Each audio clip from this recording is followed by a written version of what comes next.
In a prologue, Wolverine states that I'm the best at what I do, but what I do isn't very nice. Wolverine wakes up dazed and confused in a crater in the mountains as he asks, What the hell happened? He hears a roar in the distance. Just then the Hulk jumps over a cliff and lands in front of him, roaring in his face. Wolverine simply replies, Oh yeah. The story then rewinds back to the events prior to this. Department H had sent in Wolverine to track down a mysterious beast known by the US military as the Hulk, who was rampaging across the Canadian wilderness. Surveying the extent of the damage to a destroyed town, Wolverine noticed a toxic scent as well as the smell of gunpowder. He was then deployed to the wilderness to resume tracking the creature. After a few hours, Wolverine found a physically scrawny man sitting and crying at the edge of a small lake. At first asking him if he had seen the creature, Wolverine then started to violently interrogate him after realizing that he had the same toxic scent as the creature that destroyed the town. Ignoring numerous warnings, Wolverine continued the interrogation until the man, now revealed to have actually been Dr. Bruce Banner, transforms into the Hulk and sends Wolverine flying through the air until he lands on the edge of a cliff. Now up to speed, the story resumes where it started. The two combatants appear to be evenly matched and fight continuously until they are both shot with numerous tranquilizers from Team X, composed of Deadpool, Omega Red, Lady Deathstrike, and Sabretooth. As Wolverine succumbs to the sedative, Deadpool gloats, Logan, buddy. It's me, Deadpool. I shot you. A flashback shows how Wolverine was abducted by Weapon X, and his skeleton was bonded with adamantium under the orders of a Professor Thornton. They even tested his combat skills on a bear. Wolverine managed to escape by killing the soldiers and severing Thornton's right hand. Sabretooth forcibly wakes Wolverine in a Weapon X facility where he is greeted by Professor Thornton, who has replaced his right hand with a clawed prosthetic. It is revealed that they have been tracking the Hulk for weeks.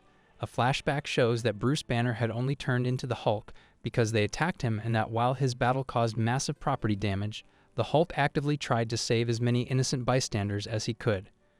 Professor Thornton tells him that he is going to erase Banner's personality and use the Hulk as a weapon, just like Wolverine, as his memory will be erased again. Professor Thornton tells Lady Deathstrike not to kill Wolverine. However, Professor Thornton is slashed in the back by Sabretooth as both of them try to kill Wolverine. Wolverine manages to fight the two Team X members off and free Banner. Deciding they need more power, Wolverine tells Banner to turn into the Hulk, only to find that the Doctor needs stress or anger to turn into the Hulk, and wouldn't ever do it deliberately, even if he could. To make matters worse, Bruce tells him that he may have been drugged to prevent him from changing. Taking his usual strategy, Wolverine stabs him with his claws, trying to make him bleed out the sedative and forcing Banner to transform. While Banner lies in a puddle of his own blood, Wolverine battles the entire Weapon X team, and is eventually caught by one of Omega Red's tentacles and violently electrocuted. Banner finally turns into the Hulk and punches Sabretooth so powerfully he sends him flying out of the facility, then takes out the other Team X members with ease, one by one. The Hulk starts to destroy the base, ripping out the main power generators. Wolverine eggs the Hulk on, only for the Hulk to swing a generator at him, causing the base to explode. Wolverine is sent flying and lands right next to Sabretooth. He stands up and watches the base burn until the Hulk jumps out and lands right in front of him. Wolverine is eager to finish what they started, and the two lunge at each other. The screen cuts to black, leaving the fight with a cliffhanger ending, leaving the victor ambiguous. In the post-credits, Deadpool is shown to have survived the destruction of the facility and expressing great relief at being alive, only to be crushed by the Hulk doing one of his mild jumps. For ages, Odin has protected his kingdom of Asgard, but every winter, the All-Father must rest and regain his strength for 1 week. During this time, all of Asgard's foes, including trolls, giants, dark elves, and demons, try to claim the realm for their own, but they are always stopped by Odin's son Thor, albeit with the loss of many brave Asgardian warriors. Loki, the god of mischief, has kidnapped Dr. Bruce Banner and brought him to Asgard with the help of Amora, once Thor's lover, now the supervillain known as the Enchantress. Loki makes Banner angry and he changes into the Hulk. The Enchantress then casts a spell over the Hulk which separates Banner from his monstrous alter ego and grants Loki control over the Hulk's body.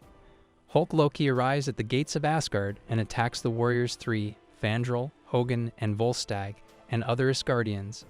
Thor comes to the gates and is attacked by Hulk/Loki. Thor is familiar with Bruce Banner, but does not know that Loki is controlling the Hulk. Thor tries to communicate with Banner, which results in Loki actually talking through the Hulk.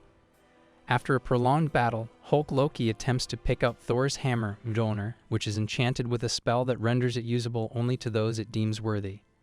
Amora warns Loki that he cannot wield Mjolnir and has to stop before he is no longer in control of the Hulk.